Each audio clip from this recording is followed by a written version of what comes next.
students, today we are here with another topic of chapter 4. Chapter 4 हमने start किया हुआ है +1 class political science chapter 4 executive, जिसमें जो प्रीवियस वीडियो थी उसमें हमने स्टडी किया था एग्जीक्यूटिव क्या है, एग्जीक्यूटिव की डेफिनेशन को स्टडी किया, टाइप्स ऑफ एग्जीक्यूटिव किया कि एग्जीक्यूटिव जो है वो लेजिस्लेचर के द्वारा बनाए गए जो भी कानून हैं उनको एग्जीक्यूट करती है, उनको लागू करती है। एक तरह से हम कह सकते हैं एग्जीक्यूटिव जो है वो रियल में हमारी गवर्नमेंट है। तो जो एग्जीक्यूशन वर्क करती है, लोगों की जो इच्छाएं होती है, एस्पिरेशन होती है, उनको फुलफ़िल करती है। अपना जो कानूनों को लागू करने के साथ साथ वो लोगों की इच्छाओं का सम्मान रखती है। तो ये सब टॉपिक हम प्रीवियस वीडियो में क्लियर कर चुके हैं। और जो टाइप्स थे, जो एग्जीक्यूटिव के जो टाइप्स थे, जैसे कि पार्लियामेंट्री एग्जीक्यूटिव, प्रेसिडेंशियल एग्जीक्यूटिव और सेमी प्रेसिडेंशियल एग्जीक्यूटिव हमने स्टडी की थी कि जो पार्लियामेंट्री एग्जीक्यूटिव है वो क्या है, प्रेसिडेंशियल एग्जीक्यूटिव की जहाँ पर हेड जो होता है वो प्रेसिडेंट होता है, सेमी प्रेसिडेंशियल एग्जीक्यूटिव जिसमें कि जो पावर होती है वो डिवाइड होती है between president and prime minister. तो ये टॉपिक हम स्टडी कर चुके हैं। इसके अलावा हमने जो परमानेंट एग्जीक्यूटिव और जो पॉलिटिकल एग्जीक्यूटिव है वो भी स्टडी किया कि जो IAS IPS ऑफिसर्स जो होते हैं, जो सिविल सर्वेंट्स होते हैं, वो हमारी परमानेंट एग्जीक्यूटिव्स होती है, क्योंकि वो परमानेंट होते हैं अपने, जब तक कि रिटायरमेंट तक वो परमानेंट अपनी जो पोस्ट होती है उस पर रहते हैं। और जो पॉलिटिकल एग्जीक्यूटिव होती है उसमें सारे मिनिस्टर्स हमारे आते हैं, क्योंकि वो हमारी जो है फिक्स नहीं होती, वो टाइमली चेंज हो जाती है। आज का जो हमारा टॉपिक है वो है पार्लियामेंट्री एग्जीक्यूटिव इन इंडिया। हमने जो है पार्लियामेंट्री एग्जीक्यूटिव को अडॉप्ट किया हुआ है। तो इसके पीछे छोटी सी स्टोरी है कि हमने क्यों अडॉप्ट किया पार्लियामेंट्री एग्जीक्यूटिव को, ऐसा क्या रीज़न था कि हमने पार्लियामेंट्री एग्जीक्यूटिव को ही अडॉप्ट किया। स्टूडेंट, आज़ादी से पहले हमारा देश, जैसे कि आप सबको पता है, 1947 में जब ब्रिटिशर्स यहाँ से गए थे तो उससे पहले हमारे यहाँ पर दो कानून बने थे, जो एक्ट ऑफ 1919 एंड 1935। इसमें हमारे यहाँ पर जो पार्लियामेंट्री सिस्टम को थोड़ा फॉलो किया गया था, एक गवर्नमेंट जो है वो बनाई गई थी जिसमें पार्लियामेंट्री एग्जीक्यूटिव का एक फॉर्मेट रखा गया था। तो जब हमारे जो कॉन्स्टिट्यूशन मेकर थे उनके सामने एक जो है कंसर्न था, ये चिंता थी, जब आज़ाद हुआ भारत की, एक ऐसा सिस्टम होना चाहिए जिसमें कि गवर्नमेंट जो है वो लोगों के लिए अकाउंटेबल हो, यानी कि रिस्पॉन्सिबल हो, लोगों की इच्छाओं का सम्मान रखे। तो इस एक्ट के अकॉर्डिंग ही जो इंडियन कॉन्स्टिट्यूशन मेकर है उन्होंने पार्लियामेंट्री एग्जीक्यूटिव को अडॉप्ट किया, यानी कि हमने पार्लियामेंट्री सिस्टम को अडॉप्ट किया है। Constitution maker wanted to ensure that the government would be sensitive to public expectation, क्योंकि कॉन्स्टिट्यूशन मेकर्स ऐसा चाहते थे कि जो गवर्नमेंट है वो लोगों के लिए सेंसिटिव होनी चाहिए, प्लस अकाउंटेबल होनी चाहिए, जो पब्लिक एक्सपेक्टेशन है उनके अकॉर्डिंग वो काम करे। तो एक रिस्पॉन्सिबल गवर्नमेंट के लिए पार्लियामेंट्री जो एग्जीक्यूटिव है उसको अडॉप्ट किया गया कि हमारे यहाँ पर जो गवर्नमेंट का स्ट्रक्चर होगा वो इस तरीके का होगा कि जिसमें कि जो गवर्नमेंट के ऑर्गेन्स है वो 3 ऑर्गेन होंगे, जिसमें पार्लियामेंट होगी जो सबसे स्ट्रॉन्ग होगी, उसी में से हमारी एग्जीक्यूटिव निकल के आएगी, प्लस हमारी एक जुडिशरी होगी। So constitution adopted the parliamentary system, इसीलिए जो कॉन्स्टिट्यूशन मेकर्स हैं उन्होंने पार्लियामेंट्री सिस्टम को अडॉप्ट किया। पार्लियामेंट्री सिस्टम वैसे मैं आपको काफ़ी ब्रीफ में बता चुकी हूँ, फिर भी आज थोड़ा बहुत हम इसके बारे में देख लेंगे। देखिए, पार्लियामेंट्री सिस्टम जो है उसको कैबिनेट गवर्नमेंट भी कहा जाता है, कैबिनेट सिस्टम भी कहा जाता है, क्योंकि पार्लियामेंट्री सिस्टम के अंडर क्या क्या आता है। एक प्रेसिडेंट आता है जो कि देश का फॉर्मल हेड होता है, जैसे कि हमारे देश के कंटेक्स्ट में हम देखते हैं जो हमारे प्रेसिडेंट है वो नॉमिनल हेड है, यानी कि सारी पावर जो है उन्हीं के नाम पर है, लेकिन रियल में उनका एग्जीक्यूशन वो नहीं कर सकते। रियल में उनका एग्जीक्यूशन जो होता है वो प्राइम मिनिस्टर और जो मिनिस्टर्स होते हैं, जो कैबिनेट होती है, उनकी एडवाइस से ही कर सकते हैं। तो एक प्रेसिडेंट होंगे जो कि फॉर्मल हेड होंगे हमारे देश के। ये जो चीज़ है ये हमारी सेंटर लेवल पे होगी, यानी कि हमारी जो एग्जीक्यूटिव है वो 2 तरह की होती है। एक तो हमारी एग्जीक्यूटिव होती है सेंटर लेवल पे और एक हमारी एग्जीक्यूटिव होती है स्टेट लेवल पे, क्योंकि हमने फेडरल सिस्टम को अपनाया हुआ है। फेडरल सिस्टम आप जानते हैं जहाँ पर कि पावर को डिवाइड किया जाता है, कुछ लेवल्स होते हैं गवर्नमेंट के, जैसे कि सेंटर लेवल, स्टेट लेवल और लोकल लेवल। तो सेंटर लेवल पे हम देखते हैं जो फॉर्मल हेड होंगे वो प्रेसिडेंट होंगे, उनके साथ साथ एग्जीक्यूटिव जो होगी उसमें हमारे प्राइम मिनिस्टर प्लस हमारे जो मिनिस्टर्स होंगे जो हमारी कैबिनेट को बनाते हैं। स्टूडेंट, अगर मैं इन शॉर्ट आपको कहूँ तो जो पार्लियामेंट है हमारी वो सबसे ज़्यादा स्ट्रॉन्ग है, यानी कि पार्लियामेंट, क्योंकि वहाँ पर क्या है, हमारा जो है रिप्रेजेंटेशन होता है लोगों का। जैसे कि अगर हमारी पार्लियामेंट है, पार्लियामेंट को हम संसद भी कहते हैं, लेजिस्लेचर भी कहते हैं अपनी। तो पार्लियामेंट में जो मेंबर्स होते हैं, जैसे कि हमारे इंडियन पार्लियामेंट में 545 मेंबर्स हैं, तो जो हमारी एग्जीक्यूटिव होती है वो इन्हीं मेंबर्स में से निकल के आती है, क्योंकि एग्जीक्यूटिव किससे मिलकर बनती है, हमारे प्रेसिडेंट से मिलकर बनती है, प्लस हमारे प्राइम मिनिस्टर से मिलकर बनती है, और हमारे जो मिनिस्टर्स होते हैं उनसे मिलकर बनती है। तो ये सभी जो है ये इनको जो हमारी पार्लियामेंट होती है उनका मेंबर होना ज़रूरी होता है, मतलब उनकी मेंबरशिप जरूरी होती है। जैसे कि हम इनको एमपीज कहते हैं, जैसे कॉन्स्टिट्यूएंसी से इलेक्ट होकर आते हैं। तो इस तरीके से हम कह सकते हैं कि पार्लियामेंट के लिए, जो पार्लियामेंट है हमारी या जो लेजिस्लेचर है उसके लिए हमारी जो एग्जीक्यूटिव होती है वो रिस्पॉन्सिबल होती है, अकाउंटेबल होती है, आंसरेबल होती है। तो ये हमारी सेंटर लेवल पे होती है। इसी तरीके से हमारी जो पार्लियामेंट्री एग्जीक्यूटिव होती है वो स्टेट लेवल पे भी होती है, जहाँ पर जो प्रेसिडेंट का रोल कौन प्ले करता है, जैसे प्रेसिडेंट की पोजीशन है वैसी पोजीशन होती है गवर्नर की, यानी कि जो राज्यपाल होता है। उसके साथ साथ सीएम यानी कि चीफ मिनिस्टर होता है, और एमएलएज होते हैं। यहाँ पर आप अपने स्टेट के कंटेक्स्ट में देख सकते हैं, जो हरियाणा के गवर्नर हैं प्लस जो हरियाणा के सीएम है, और जितने भी जो कैबिनेट है, जो मंत्रिमंडल है, वो हमारी एग्जीक्यूटिव में आता है। क्योंकि ये क्या करते हैं, ये हमारे लिए जो एग्जीक्यूशन वर्क है, यानी कि जो भी कानून बनाते हैं देश के लिए, अपने एरिया में जो भी कानून बनाते हैं उनको इम्प्लीमेंटेशन वर्क ये करते हैं। और जो कानून पूरा बनता है वो कहाँ पे बनता है, हमारी पार्लियामेंट में बनता है।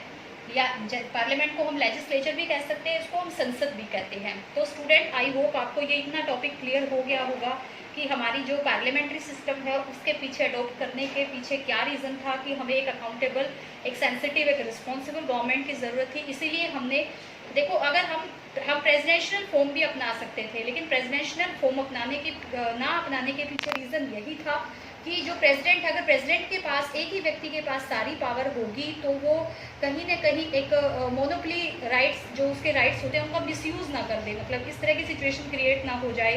तो ऐसी सिचुएशन जो कॉन्स्टिट्यूशन मेकर्स है वो नहीं चाहते थे, क्योंकि वो ब्रिटिशर्स का एक बहुत क्रूशियल टाइम पीरियड जो है वो फेस कर चुके थे। इसलिए जो है पावर के जो पार्लियामेंट्री सिस्टम को इंडियन जो कॉन्स्टिट्यूशन मेकर है उन्होंने अडॉप्ट किया। तो ये पार्लियामेंट्री सिस्टम आपको समझ आ गया होगा कि क्या होता है। और अगर हम कंपैरिजन करें पार्लियामेंट्री सिस्टम और प्रेसिडेंशियल सिस्टम में, वो भी आपको समझ आ गया होगा कि जहाँ पर प्रेसिडेंट पावरफुल होता है, सारी पावर उसी के पास होती है, और जो प्राइम मिनिस्टर होता है वो नॉमिनल हेड होता है, वो प्रेसिडेंशियल होती है। और पार्लियामेंट्री वो होती है जहाँ पर कि प्रेसिडेंट जो होता है वो सिर्फ फॉर्मल हेड होता है, सारी पावर उसके नाम पर होती है, लेकिन रियल में पावर का एग्जीक्यूशन कौन करता है, पीएम और कैबिनेट, यानी कि जो मिनिस्टर्स होते हैं। तो स्टूडेंट, अब हमारे सामने हम वन बाय वन हम सभी को पढ़ेंगे। अब इसमें जो एग्जीक्यूटिव है हमारी, उसमें जैसे हम पहले प्रेसिडेंट को पढ़ेंगे, फिर हम अपने जो प्राइम मिनिस्टर है उनको पढ़ेंगे, फिर हम जो है जो मिनिस्टर्स हैं उनको पढ़ेंगे, उनके फंक्शंस पढ़ेंगे, उनका क्या रोल है वो पढ़ेंगे, उनके पावर्स क्या है वो पढ़ेंगे, इसमें one by one, step by step. तो देखिए, हम प्रेसिडेंट को स्टडी करते हैं। सबसे पहले जो प्रेसिडेंट है, जो हेड ऑफ द स्टेट है, जैसे कि हम सबको पता है कि हेड ऑफ द स्टेट है, नॉमिनल हेड है, इनको सेरेमनियल हेड भी कहा जाता है। उसके बाद जो प्रेसिडेंट होते हैं उनका इनडायरेक्ट इलेक्शन होता है, वो डायरेक्टली इलेक्टेड नहीं होते हैं लोगों के द्वारा। जैसे कि प्राइम मिनिस्टर जो होते हैं वो ऑर्डिनरी पीपल से डायरेक्ट इलेक्ट होते हैं, जैसे कि आफ्टर 5 ईयर्स इलेक्शन होते हैं। लेकिन प्रेसिडेंट जो है वो इनडायरेक्ट इलेक्ट किए जाते हैं। इलेक्शन उनका भी 5 ईयर्स के लिए ही होता है, आफ्टर 5 ईयर्स ही होता है, लेकिन जो इलेक्शन मेथड होता है वो इनडायरेक्ट होता है, अप्रत्यक्ष रूप से हम कहते हैं कि इसको चुना जाता है। इसमें जो रोल प्ले करते हैं इलेक्शन में वो कौन करते हैं, तो एमएलएज होते हैं, जो स्टेट काउंसिल्स होती है उनके जो एमएलएज होते हैं वो, प्लस एमपीज यानी जो पार्लियामेंट के मेंबर्स होते हैं वो उसमें वोटिंग करते हैं with the principle of proportional method, यानी कि जो प्रोपोर्शनल रिप्रेजेंटेशन मेथड होता है ये यूज़ किया जाता है। ये हम एक चैप्टर हमारा है जिसमें हम जो मेथड हैं, इलेक्शन मेथड होते हैं, उनको हम डीपली रीड करेंगे। उसमें मैं आपको बताऊंगी कि प्रोपोर्शनल मेथड क्या होता है। इसका एक बहुत बड़ा अपने आप में ही टॉपिक है। तो इसके लिए काफ़ी कुछ जो क्वालिफिकेशन होती हैं वो भी ज़रूरी होती हैं। जैसे कि प्रेसिडेंट के लिए कुछ क्वालिफिकेशन होनी चाहिए कि he should be a citizen of India, यानी कि वो इंडिया का ही रहने वाला होना चाहिए, प्लस उसकी 35 एज होनी चाहिए, मतलब उसके ऊपर ऐसा कोई जो क्रिमिनल केस होता है ऐसा कुछ नहीं होना चाहिए। तो बहुत सारी क्वालिफिकेशंस होती है जो एक प्रेसिडेंट बनने के लिए बहुत ज़्यादा ज़रूरी होती हैं। उसके बाद स्टूडेंट, प्रेसिडेंट की जो पावर्स होती हैं वो काफ़ी सारी पावर्स होती हैं, जिनको हमने वन बाय वन इसमें डिवाइड कर दिया है। जैसे कि हम फर्स्ट पावर कहेंगे एग्जीक्यूटिव पावर्स, उसके बाद लेजिस्लेटिव पावर्स, फाइनेंशियल पावर्स और जुडिशियल पावर। यानी कि एग्जीक्यूटिव पावर्स क्या होती हैं, लेजिस्लेटिव पावर्स क्या होती है, फाइनेंशियल पावर्स क्या होती है और जुडिशियल पावर्स क्या होती है। उसके अलावा जो प्रेसिडेंट है उनके पास कुछ डिस्क्रिशनरी पावर्स होती है, यानी कि कुछ विशेष अधिकार भी होते हैं जिनका कि वो यूज़ करता है। हम बिल्कुल ऐसा नहीं कह सकते कि प्रेसिडेंट जो है बिल्कुल ही नॉमिनल है, बिल्कुल उनके पास कोई पावर नहीं है, ऐसा नहीं है। बहुत सारी ऐसी पावर्स हैं जिनका कि प्रेसिडेंट जो है वो यूज़ करता है, क्योंकि अगर ऐसा नहीं होगा तो ऐसा भी हो सकता है कि जो पीएम है या मिनिस्टर्स हैं वो कभी अपनी पावर्स का मिसयूज कर सकते हैं। तो इस वजह से प्रेसिडेंट के पास भी कुछ ऐसी पावर रखी गई हैं कि जो गवर्नमेंट है, रियल एग्जीक्यूटिव है, वो भी अपनी पावर्स का मिसयूज ना करे। तो एग्जीक्यूटिव पावर्स में भी हम देख लेते हैं, जैसे कि एग्जीक्यूटिव पावर्स में क्या होता है कि जो प्रेसिडेंट है हमारा वो अपॉइंट करता है। किसको अपॉइंट करता है? जो हमारे पीएम है उनको अपॉइंट करता है। जैसे कि जो मेजोरिटी पार्टी को, अब जैसे जो मैंने अभी आपको बताया कि 45 मेंबर्स होते हैं, अब इसमें जो रियल एग्जीक्यूटिव निकल के यानी पीएम कौन बनेगा? जिस पार्टी की जो मेजोरिटी होगी। जैसे कि बीजेपी की मेजोरिटी आजकल सबसे ज़्यादा है, तो बीजेपी के जो लीडर है, मेजोरिटी में जो लीडर है यानी कि श्री नरेंद्र मोदी जो है वो हमारे पीएम है। तो जैसे ही पता लगता है कि जैसे बीजेपी ने जो मेजोरिटी ली है, तो हमारे जो प्रेसिडेंट होते हैं वो क्या करते हैं? इनको इनवाइट करते हैं पीएम के लिए। तो अपॉइंटमेंट कौन कराता है उसकी? हमारे प्रेसिडेंट कराते हैं। तो ये उनकी एग्जीक्यूटिव पावर्स होती है। इसके अलावा जो काउंसिल ऑफ मिनिस्टर्स होती है यानी कि जो कैबिनेट होती है उसकी अपॉइंटमेंट भी कौन कराता है? हमारे जो प्रेसिडेंट है वो कराते हैं। इसके अलावा जो गवर्नर्स हैं यानी कि जो स्टेट में गवर्नर्स होते हैं उनकी अपॉइंटमेंट भी कौन कराता है? प्रेसिडेंट कराते हैं। प्लस जो हमारे जो सुप्रीम कोर्ट के या हाई कोर्ट के जज हैं, जो एम्बेसडर्स होते हैं या जो अटॉर्नी जनरल होते हैं हमारे देश में, वो सब अपॉइंटमेंट कौन कराते हैं? हमारे प्रेसिडेंट कराते हैं। इसके अलावा जो प्रेसिडेंट होते हैं वो supreme commander of the defence forces भी माने जाते हैं, यानी वो तीनों जो हमारे डिफेंस होती है उनके कमांडर कौन माने जाते हैं? हमारे प्रेसिडेंट माने जाते हैं। तो ये सारी एग्जीक्यूटिव पावर्स होती है। उसके अलावा होती है legislative powers. Legislative powers means होता है जो कानून बनाने की पावर होती है। देखिए स्टूडेंट, हमारे यहाँ पर जो कानून कहाँ बनता है, मैंने अभी आपको बताया पार्लियामेंट में जो कानून बनता है। पार्लियामेंट में कानून कौन बनाता है? पार्लियामेंट में कानून बनाते हैं जो भी पार्लियामेंट मेंबर्स होते हैं, उनका रोल उसमें प्ले किया जाता है। क्योंकि अभी बहुत सारे जो कानून हैं हमारे देश में अभी बने हैं, आप सब ने देखा भी होगा, बहुत सारे कानून जो हमारे सामने आए हैं, जैसे कि 3 तलाक का है, 370 रिमूव हुआ है। इसके अलावा जो राम मंदिर का इशू है वो भी एक बिल की फॉर्म में हमारे पार्लियामेंट में आते हैं और फिर कानून जो है वो बन जाते हैं। चाहे कॉन्स्टिट्यूशन में इसमें अमेंडमेंट के थ्रू या किसी भी तरीके से लाया जाए, तो पार्लियामेंट में कानून बनते हैं, जिसमें जो लास्ट रोल प्ले होता है वो प्रेसिडेंट का होता है। यानी कि अप्रूवल जो चाहिए होता है वो प्रेसिडेंट का चाहिए होता है। जब पार्लियामेंट के जो 2 हाउसेज होते हैं, जैसे आप सबको पता है लोकसभा और राज्यसभा, जब इनमें कोई कानून पास हो जाता है उसके बाद लास्ट अप्रूवल के लिए वो कानून या वो बिल की फॉर्म में जाता है प्रेसिडेंट के पास। तो प्रेसिडेंट के जब साइन होते हैं उस पर, तब वो कानून बनता है। तो ये लेजिस्लेटिव की सबसे मेन पावर होती है जो प्रेसिडेंट की होती है कि वो किसी भी कानून को जो है बनाता है, मतलब उनकी अप्रूवल के बिना कोई कानून नहीं बनता। इसमें सिर्फ हम मनी बिल को छोड़ सकते हैं, क्योंकि मनी बिल सिर्फ 14 डेज मनी बिल जो है वो उसमें मतलब जो प्रेसिडेंट होते हैं उनकी इतनी अप्रूवल की ज़रूरत नहीं होती, मतलब वो उनको साइन करने होते हैं उसके ऊपर। इसके अलावा बाकी जो अदर बिल्स होते हैं उनको जो है प्रेसिडेंट रोक सकता है, मनी बिल को वो रोक नहीं सकते। उसके बाद स्टूडेंट जो लेजिस्लेटिव पावर्स में वो जो 2 हाउसेज होते हैं, लोकसभा और राज्यसभा, उनकी कोई भी मीटिंग, कैबिनेट मीटिंग या कुछ भी बुला सकता है किसी टाइम पे, उसको भंग भी कर सकते हैं, डिसॉल्व भी कर सकते हैं। तो ये पावर्स भी जो है प्रेसिडेंट के पास होती है। और उसके बाद इसके अलावा जो हमारे जो प्रेसिडेंट होते हैं वो राज्यसभा जो होती है, हमारा जो अपर हाउस होता है, उसमें 12 मेंबर्स नॉमिनेट करते हैं, और जो हमारी लोकसभा होती है उसमें 2 एंग्लो इंडियन जो मेंबर्स होते हैं वो अपॉइंट करते हैं। तो ये सारी लेजिस्लेटिव पावर्स होती हैं हमारे प्रेसिडेंट की। फाइनेंशियल पावर मैंने अभी आपको बता दिया था कि जो मनी बिल है वो पार्लियामेंट में इंट्रोड्यूस होता है, रिकमेंडेशन के लिए जाता है प्रेसिडेंट के पास, लेकिन प्रेसिडेंट जो है पूरे तरीके से मतलब पूरा कंट्रोल नहीं है, जैसे कि उसको इतना रोक नहीं सकते हैं, वो पास करना होता है। लेकिन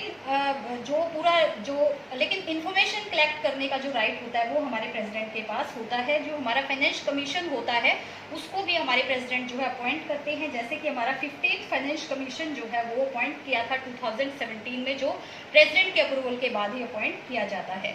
जुडिशियल पावर भी बहुत सारी होती है जो हमारे प्रेसिडेंट के पास होती है, जैसे अभी इसमें कुछ मैंने बता दिया है कि सुप्रीम कोर्ट के जज हो गए या हाई कोर्ट के जजेस हो गए, उसमें प्रेसिडेंट का काफ़ी रोल होता है। इसके अलावा प्रेसिडेंट के पास एक पावर और होती है कि वो किसी भी जो क्रिमिनल है, कोई अपराधी है, उसकी जो सज़ा उसको दी गई है उसको कम ज़्यादा मतलब कर सकता है, थोड़ा बहुत उनको ये पावर दी गई है। इसके अलावा जो प्रेसिडेंट है वो जो हमारी जो आर्मी के जो चीफ होते हैं उनमें भी उनका रोल होता है, उनको इलेक्ट करने का रोल भी जो है प्रेसिडेंट का होता है।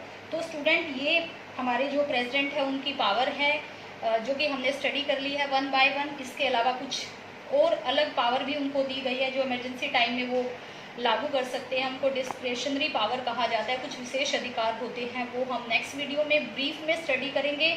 आप उसको अपनी बुक में से या जो भी आपके पास रिसोर्स है उसमें से रीड कर सकते हैं।